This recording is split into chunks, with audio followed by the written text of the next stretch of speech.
Hi friends, welcome to Brindha novel. உங்கள் மனதிற்கு பிடித்த காதல் கதைகளை கேட்டுணர நம்ம சேனலை சப்ஸ்கிரைப் பண்ணிக்கோங்க. இப்போ வாங்க கதைக்குள்ளே போகலாம். என் அழகிய திமிரே எபிசோட் 8. காவியா மயக்கமானதும் அனைவரும் பதற்றமடைந்தனர். செலியன் பதறினான். ஐயோ காவியா, என்ன ஆச்சு என்று அவளை தாங்க ஓடினான். மதன் அவனை முந்திக்கொண்டு காவியாவை தாங்கினான்.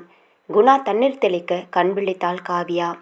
கண் விழித்தவள் மதன் மடியில் தான் இருப்பது கண்டு வேகமாய் விலகினாள். மதனை கோப பார்வை பார்க்க மதனின் தலை தானாக கீழே குனிந்தது. இந்த விஷயம் முன்னமே உனக்கு தெரியுமா என்று அவளது கண்கள் கேட்ட கேள்வியில் மதனால் தலையை கீழே போட மட்டும்தான் முடிஞ்சது. இதுக்கு தான் ஒழுங்கா சாப்பிடுன்னு சொன்னா கேட்டாதானே. நைட்டும் சாப்பிடல, இப்போவும் வந்து கோழி கொத்துற மாதிரி கொத்துனா உடம்புல சக்தி எப்படி இருக்கும் என்று சாரதா திட்டி முடிக்க, விடுங்க அண்ணி, பாவம் குழந்தை என்று ஜானகி அவளை தாங்கி கொண்டார். இவற்றையெல்லாம் பார்த்து கொண்டிருந்த செலியனின் முகம் கனிந்தது. இன்னும் சின்ன பெண்ணாகவே இருக்கிறாளே, இன்னும் குழந்தை முகம் மாறாமல் அப்படியே இருக்கிறாள். சம்சார பாரத்தை தாங்குவாளா என்ற சந்தேகம் அவனது மனதில் கேள்வியாய் நின்றது. இருந்தாலும் காவியாவை விட்டு கொடுக்க அவன் மனம் இடம் தரவில்லை. காவியாவின் அருகில் சென்றவன் அவள் தலையில் கை வைத்து, உனக்கு முடியலன்னா இன்னைக்கு கடைக்கு வேணாண்டா, இன்னொரு நாள் பார்த்துக்கலாம், நீ போய் ரெஸ்ட் எடு என்று அன்பாய் கூறினான் செலியன். அதெல்லாம் ஒன்றுமில்லை செலியா, அவளுக்கு ஒன்றுமில்லை, இன்னைக்கே போகலாம், ஏன்னா நாள் வேற குறைவா இருக்கு, ஒன்றா பார்த்தாதான் முடியும் என்றாள் சாரதா. அந்த நேரம் பார்த்து, நவீன் வரலையாப்பா என்று ஜானகி யதார்த்தமாய் கேட்க, அந்த கேள்வியில் அவள் மேலும் துவண்டாள். ஜானுமா, அதை ஏன் கேட்குறீங்க? ஐயாவுக்கு ஏதோ ரொம்ப முக்கியமான வேலை இருக்கான், அதான் துரை வரல. அண்ணன் கல்யாணத்துக்கு முன்னாடி நின்று எல்லாம் செய்யணுன்ற அக்கறை கொஞ்சம் கூட இல்லை என்று பொய்யாய் சலித்தான். இது காவியாவிற்கு அடுத்த கட்ட அதிர்ச்சியாய் இருந்தது.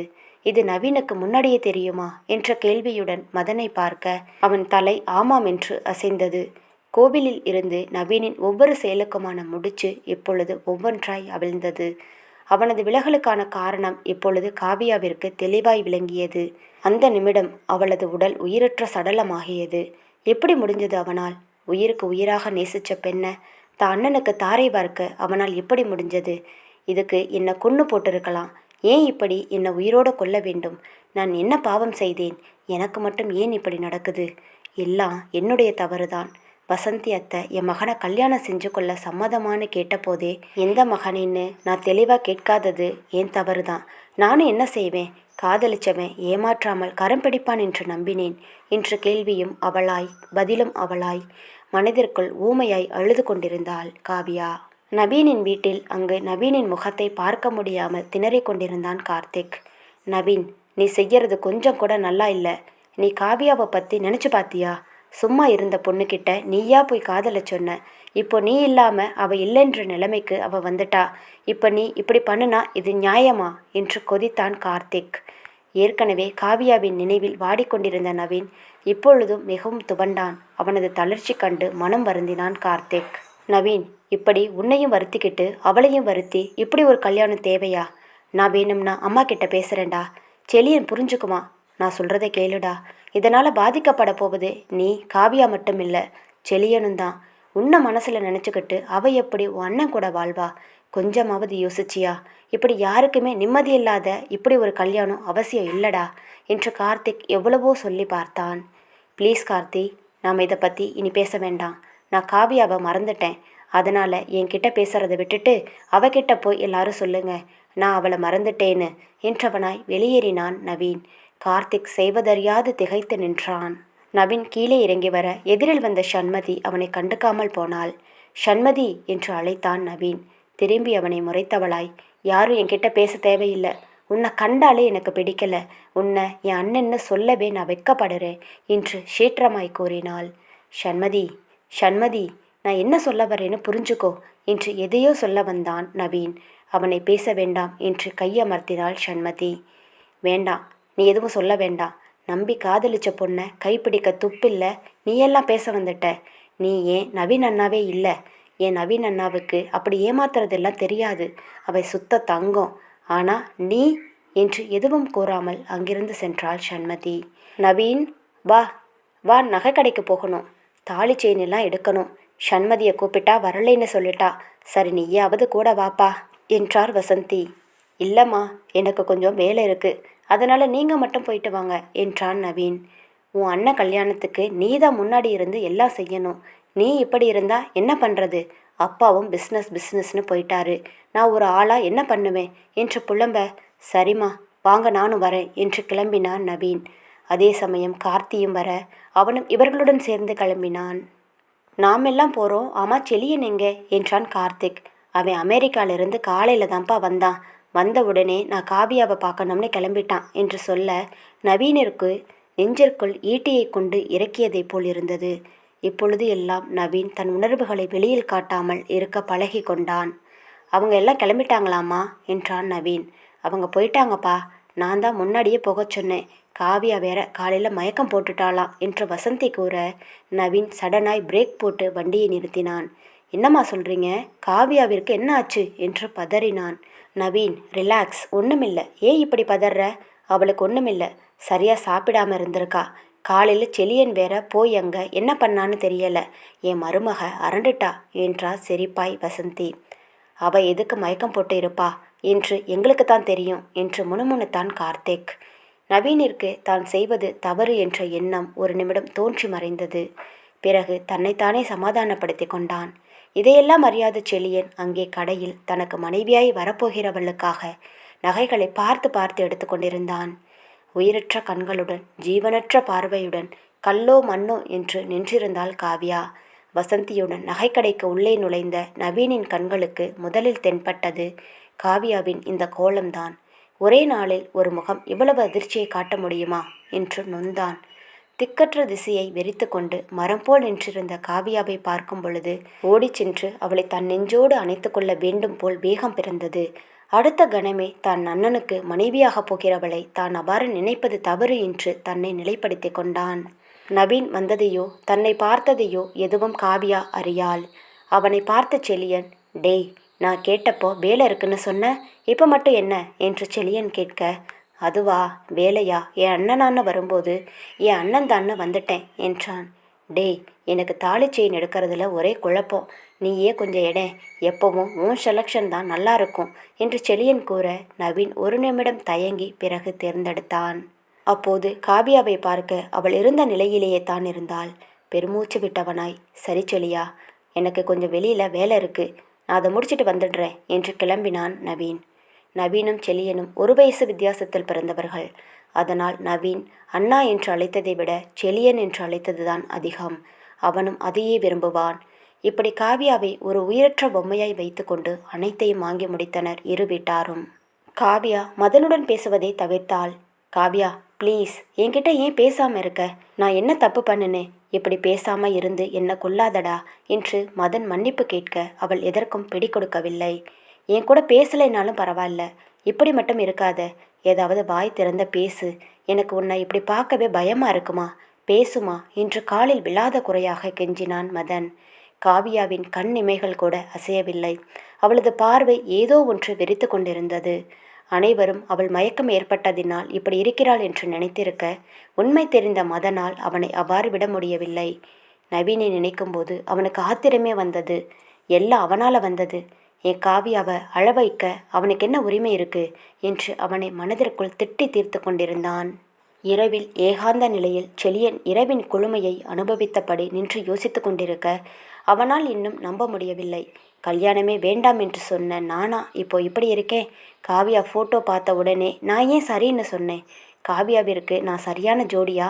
காவியா முகத்தில் ஒரு சந்தோஷமே இல்லையே என்று தனக்குள் புலம்பிக் கொண்டிருந்தான். இல்லை இல்லை, இருக்காது, அவளுக்கு உடம்புக்கு முடியலை, அதான் சோர்வாக இருக்கா, அவளோட சம்மதம் கேட்டேன்னு அம்மா சொன்னாங்களே என்று தனக்குத்தானே சமாதானம் சொல்லி கொண்டான் செலியன். செலியன் நவீனுக்கு எதிர்ப்பதமானவன். நவீன் முரட்டுத்தனமாய் அன்பு காட்டினால் செலியன் இனிமையான அன்பை காட்டுவான். நவீன் நினைத்ததை சாதிக்கும் குணம். காவியா விஷயம் ஒன்றை தவிர செலியன் கிடைப்பதை ஏற்றுக்கொள்ளும் குணம். நவீன் சண்மதி என்றால் அவனுக்கு மிகவும் பிரியம். அவர்களுக்காக எதையும் செய்வான் செலியன். குணா தன் வீட்டில் சோஃபாவில் அமர்ந்தபடி ஆழ்ந்த யோசனையில் அமர்ந்திருந்தார். அவர் அருகில் வந்த சாரதா, என்னங்க என்னமோ மாதிரி இருக்கீங்க, உங்கள் முகமே சரியில்லையே, ஏதும் பிரச்சனையா என்று கேட்க, அதெல்லாம் ஒன்றுமில்லை சாரதா, காவியா விஷயத்தில் நம்ம ரொம்ப அவசரப்படுறோமோன்னு தோணுது. இப்படி அவசரமாக இந்த கல்யாணம் தேவையான்னு தோணுது. கல்யாணத்துக்கு சம்மதம் சொன்னப்ப இருந்த ஒரு சந்தோஷம் இப்போ காவியா முகத்தில் கொஞ்சம் கூட இல்லை. எதையோ பறிகொடுத்த மாதிரி இருக்கா. எனக்கு என்னமோ மனசுக்குள்ள நெருடலாகவே இருக்குது சாரதா. நாம் இன்னும் கொஞ்சம் யோசித்து செஞ்சுருக்கலாமோ, ஏதோ சரியில்லைன்னு மனசில் படுது என்றார் கவலையுடன். என்னங்க நீங்கள், எங்கே கட்டி கொடுக்குறோம்? நம்ம செலியனுக்கு தானே. இப்போ என்ன கல்யாணம் பண்ணி என்ன புதுசாக செய்ய போகிறா? இங்கே இருந்து காலேஜ் போனவ அங்கே இருந்து போக போகிறா. நமக்கு தெரியாத இடத்துலையா பொண்ணை கொடுக்குறோம்? அப்படி இருந்தால் நீங்கள் கவலைப்படுறதுல நியாயம் இருக்குது. சும்மா தேவையில்லாததெல்லாம் போட்டு மனசை குழப்பிக்காமல் படுங்க, கொஞ்சம் வேலை இருக்குது என்று தூங்கிவிட்டார் சாரதா. இருந்தாலும் குணாவிற்கு மனதிற்குள் ஒரு பெரிய பாரம் அழுத்தி கொண்டே இருந்தது. கல்யாண வேலைகள் தடபுடலாய் நடந்து கொண்டிருந்தது. ஆனால் பாவம், இங்கு நவீனின் நிலைமைதான் மோசமாக இருந்தது. எங்கு திரும்பினாலும் காவியா இருப்பது போல் ஒரு பிரம்மை அவனுக்கு ஏற்பட்டது. முதலில் காதலை சொன்ன பொழுது கோபப்பட்ட காவியா, பிறகு தன் முத்தத்தில் மயங்கி நின்ற காவியா, ஓடி வந்து கட்டிப்பிடிச்சு காதலை சொன்ன காவியா, சேலையில் தன்னை பார்க்க வெட்கப்பட்ட காவியா, தனது வீட்டில் உரிமையாய் அமர்ந்து பிரியாணி சாப்பிடும் காவியா, தன்னை மிரட்டிய காவியா, கடைசியாய் தான் திட்டிய பொழுது கண்கலங்கி நின்ற காவியா, இன்று நவீனிற்கு பல உருவங்களில் காவியா மாறி மாறி காட்சியளித்தாள். நவீன் தலையை பிடித்து கொண்டு அமர்ந்தான். காவியா, ஏண்டே இப்படி என்னை கொல்ற என்று புலம்பிக் கொண்டு இருந்தான். நவீனின் புலம்பல் விதிகளின் காதுகளுக்கு கேட்குமா? கலையரசி தன் வீட்டில் குறுக்கும் நெடுக்குமாக நடந்து கொண்டிருந்தாள். அவளுக்கு காவியா நவீன் திருமணம் இவ்வளவு விரைவில் நடக்கும் என்று அவள் எதிர்பார்க்கவில்லை. நவீனை காவியாவிற்கு விட்டுத்தர அவளால் முடியவில்லை. அவள் காவியாவிற்கும் நவீனிற்கும் திருமணம் என்று நினைத்து கொண்டிருக்கிறாள். எல்லாம் என்னால் வந்தது. சும்மா இருந்தவளை நான் தான் சீண்டிவிட்டேன். இப்போ அதுவே எனக்கு வினையாகி போனது. முடியாது, இது நடக்கக்கூடாது. அப்படி நடந்தா நான் உயிரோடு இருக்கிறதுல அர்த்தம் இல்லை. இந்த கலை ஒருபோதும் தோக்க மாட்டா. கமான் கலை, யோசி, உனக்கு டைம் இல்லை என்று தன் மனதிற்குள் தானே புலம்பிக் கொண்டிருந்தாள் கலை. ஆசை சில சமயங்களில் பேராசையாக மாறும் பொழுது ஏற்படாத விளைவுகள், அதுவே வெறியாக மாறும் பொழுது பல விளைவுகள் நடக்கின்றது. தான் நினைத்ததை அடைய சிலர் எந்த எல்லைக்கும் போவார்கள் என்பது கலையரசியின் விஷயத்தில் சரியானது. அமைச்சரின் மகள் என்ற பெயரும் ஆடம்பரமும் தான் இவளை இப்படி வழி நடத்துகிறது. எந்த குழந்தையும் மண்ணில் பிறக்கையில் நல்லவங்க தானே. காவியா தன் வீட்டில் மெத்தையில் அமர்ந்தபடி ஒரு ஜட பொருளாகவே காட்சியளித்தாள். அவளது நிலையை பார்த்த சாரதாவுக்கு உதறல் எடுத்தது. என்ன இவ இப்படி இருக்கா? ஒருவேளை அவர் சொன்னது போல இவளுக்கு இந்த கல்யாணத்தில் விருப்பம் இல்லையா? நான் தான் அவசரப்பட்டுட்டேனா? ஐயோ என்று நெஞ்சம் பதறியது. கடவுளே, இது என்ன பிரச்சனை? இந்த சமயத்தில் என்னால் எதுவும் செய்யக்கூட முடியாது. இந்த கல்யாணம் எந்த பிரச்சனையும் இல்லாமல் நடக்கணும்.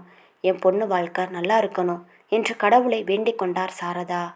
இந்த அனைத்திலும் சந்தோஷமாக இருப்பவன் செலியன் மட்டும்தான். அவன் திருமணத்தை எதிர்நோக்கி காத்திருந்தான். நாம் கால் பண்ணாலும் காவியா எடுக்க மாட்டேங்கிறா. தனியாக போய் பேசலாம்னாலும் அதுக்கும் வழி இல்லை. அப்பனே முருகா, என் நிலைமை எந்த புது மாப்பிள்ளைக்கும் வரக்கூடாது. திருமணத்துக்கு பிறகே காவியாவுடன் வாழப்போகும் வாழ்க்கையை கற்பனையில் எண்ணி சிரித்து கொண்டிருந்தான். கல்யாண வேலைகள் தடபுடலாய் நடக்க இங்கே நவீனோ அணு அணுவாய் சித்து கொண்டிருந்தான். ஒருபுறம் தன்மேல் உயிராக இருந்த தங்கை சண்மதி தன்னை வெறுத்துவிட்டாள். எனக்கு உயிராய் இருந்தவளும் செலியனின் உடமையாகப் போகிறாள் என்று தன் நிலையை எண்ணி வேதனைகள் சுமந்த மனதுடன் நொந்தான். மதன் காவியா விஷயம் ஒரு பக்கம் இருக்க, ஊரிலிருந்து திருமணத்திற்கு வந்த அர்ச்சனா இங்கு வந்ததும் மதனுடன் பேசாமல் பூக்கு காட்டி கொண்டிருந்தாள். அதுவே அவன் மனதை ரம்பமாய் அறுத்து கொண்டிருந்தது. காவியாவின் புறக்கணிப்பும் அர்ச்சனாவின் புறக்கணிப்பும் ஒரு சேர அவனை தாக்கியது. அஞ்சனா, சந்தோஷ் கூட தங்கள் விளையாட்டை மூட்டை கட்டி வைத்துவிட்டு அமைதியாய் நடமாடினர். அவர்களின் செல்ல அக்கா, சேட்டை அக்கா எப்படி இருக்கும் பொழுது அவர்களுக்கு எப்படி மகிழ்ச்சி இருக்கும்? குணாவுக்கும் தன் வீடு எப்பொழுதும் போல் கலகலப்பாய் இல்லாதது போன்ற ஒரு உணர்வு தோன்றிக் கொண்டே இருந்தது. அது மட்டும் காரணமில்லை. தனது உயிருக்கு உயிரான மகள் இப்பொழுது எல்லாம் தன்னுடன் பேசுவதே இல்லையே. அவள் ரூமை விட்டு வெளியே வருவது அரிதாகி போனதால் தன் மகளின் பாசத்திற்காக, அவளது விளையாட்டுத்தனத்திற்காக ஏங்கியது அந்த தந்தை உள்ளம். அனைவரும் எதிர்பார்த்த அந்த நாளும் வந்தது. அந்த கல்யாண மண்டபமே களை கட்டி இருந்தது. வண்ண விளக்குகளும் சொந்த பந்தங்களின் வருகையும் மண்டபத்தையே நிறைத்து கொண்டிருந்தது. அவற்றையெல்லாம் மேற்பார்வை பார்த்து கொண்டிருந்த நவீனின் இதயமே வெடித்து வெளியே வந்துவிடும் போலிருந்தது. அவளுக்கு விஷயம் தெரிந்து தன்னை ஒரு வார்த்தை கூட அவள் கேட்காமல் இருந்தது எல்லாவற்றிற்கும் மேலாக அவனது மனதை பிசைந்து கொண்டிருந்தது. வசந்தியும் சாரதாவும் பரபரப்பாய் சுற்றி கொண்டிருந்தனர். வந்தவர்களை வரவேற்பதும் அவர்களை உபசரிப்பதுமாக அங்கும் இங்கும் அலைந்து கொண்டிருந்தனர். அனைவரையும் விட சண்மதியின் முகத்தில் எள்ளும் கொள்ளும் வெடித்தது. அவள் கோபமாக இருப்பதற்காக செலியன் மீது அவளுக்கு பாசம் இல்லை என்றாகாது. இரு அண்ணன்களையும் தன் இரு கண்களாக கருதுபவள். இருந்தாலும் காவியாவை நவீனிற்கு ஜோடியாக பார்த்த அவளால் செலியனுடன் இணைத்து பார்க்க முடியவில்லை.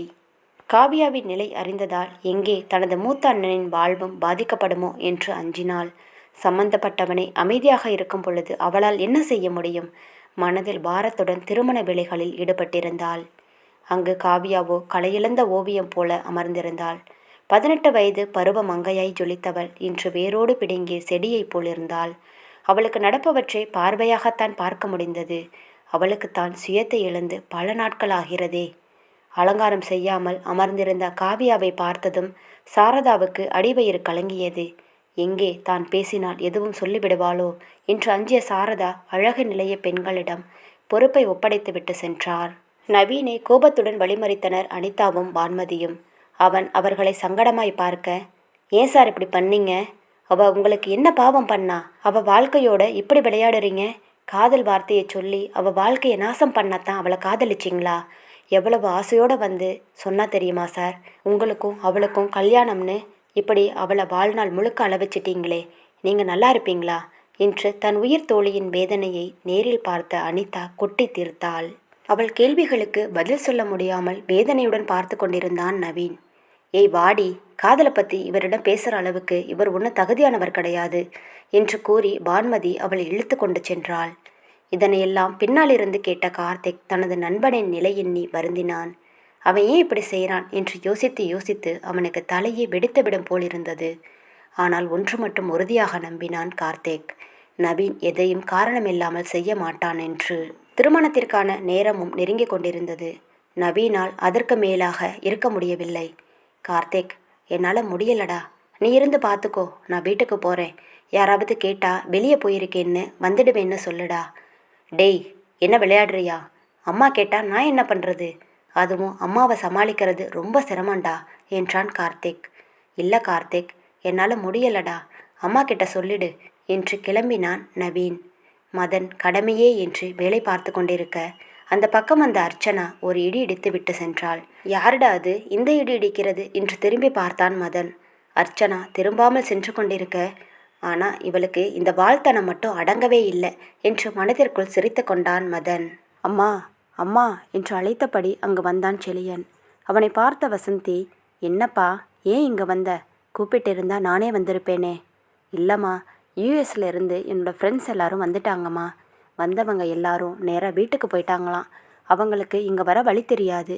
டிரைவர் அங்கிள் அப்பாவோட ஃப்ரெண்ட்ஸை கூப்பிட போயிருக்காரு. நவீன் செல்லுக்கு லைனே போக மாட்டேங்குது. இப்போ என்ன செய்யறதுமா என்றான். சற்று நேரம் யோசித்த வசந்தி, நான் கார்த்திக் இல்லை மதனை போய் அழைச்சிட்டு வர சொல்கிறேன்ப்பா என்றார் வசந்தி. சரிம்மா என்றபடி அங்கிருந்து நகர்ந்தான் செலியன். பாதி தூரம் சென்றவன் என்ன நினைத்தானோ திரும்பி வந்தான். இல்லைம்மா, நானே போய் கூட்டிகிட்டு வரேன் என்றான். வசந்தி, இல்லை செலியா, வேண்டாம், இந்த நேரத்தில் நீ போகக்கூடாது என்று மறுக்க, அம்மா அம்மா ப்ளீஸ்மா, நான் போய் அவங்கள ரிசீவ் பண்ணுறது தாம்மா மரியாதை. சீக்கிரமாக போயிட்டு சீக்கிரம் வந்துடுறேன் என்றான் செலியன். சரிப்பா, போயிட்டு சீக்கிரம் வா, ரொம்ப தேங்க்ஸ்மா என்று அவர் கன்னத்தில் முத்தமிட்டவன் கார் சாவியை ஸ்டைலாக சுழற்றி கொண்டே அங்கிருந்து சென்றான். அண்ணா, எங்கே போகிற என்று வந்தாள் சண்மதி. விளங்கிடும், இனி இவளுக்கு விளக்கம் சொல்லணுமா என்று சலித்தவன் அவனது முகபாவனையில் புரிந்து கொண்ட சண்மதி, சொல்ல இஷ்டம் இல்லைன்னா சொல்ல வேண்டாம், ஆனால் நாத்தனார் முடிச்ச நான் போட மாட்டேன்ப்பா என்று முறுக்கி கொண்டாள். சாரிடா செல்லக்குட்டி, கோவிச்சுக்காத என்று விஷயத்தை சொன்னவன், ஆமாம், கல்யாணத்தில் மாப்பிள்ளை ஊர்வலம் ஒன்றும் இல்லையா? ஒரே போர் அடிக்குது. போர் அடித்தா அதனை திருப்பி அடி, அதை விட்டுட்டு என்று இழுத்தாள் சண்மதி. ஜோக்கு, ஹி ஹி ஹி, சிரிச்சிட்டேன் போதுமா என்றபடி கிளம்பினான் செலியன். தனது நண்பர்களை காரில் மண்டபத்திற்கு அனுப்பிவிட்டு தான் மற்றொரு காரில் சென்று கொண்டிருந்தான். மனம் முழுவதும் காவியாவையே நினைத்திருக்க கல்யாண கனவுகளுடன் வண்டியை ஓட்டிக்கொண்டிருந்தான். செல்லும் வழியில் தூரத்தில் நவீனின் கார் நிற்பதை பார்த்து அதன் அருகில் வண்டியை நிறுத்தினான் செலியன். நவீன் கார் இங்கே நிற்கிது, அப்போ இவ மண்டபத்தில் இல்லையா? இந்த இடத்துல இவனுக்கு என்ன வேலை என்று சுற்றுமுற்றும் பார்த்தான். யாரும் இல்லாததால் சற்று தூரம் நடந்தான்.